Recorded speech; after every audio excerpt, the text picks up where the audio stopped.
يعني ما شاء الله. يعني لما تجيبي بطرمان ب20 جنيه هيوفر معاكي كتير جدا. هينفعك في حلويات المولد اللي احنا عملناها. اللي ما شافش حلويات المولد يشوفها تحت، هحطها لكم في صندوق الوصف او هتظهر قدامكم فوق في الاي. كمان عايزه اقول لكم على حاجه. العسل الجلوكوز بيختلف سعره من مكان لمكان. انا عندي ب20، ممكن يبقى عندك ب25. بس بجد ما تستخسريش فيه لان بجد يستاهل. حلو قوي، جميل جدا، هينفعك في الشربات، مهم جدا. زي ما انتم شايفين كده، ماده حافظه فعاله جميله طبيعيه.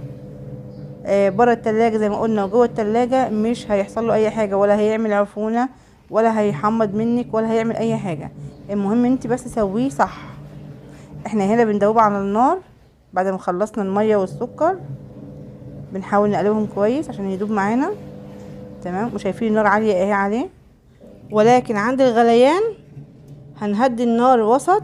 تمام، ولا عالية ولا واطية.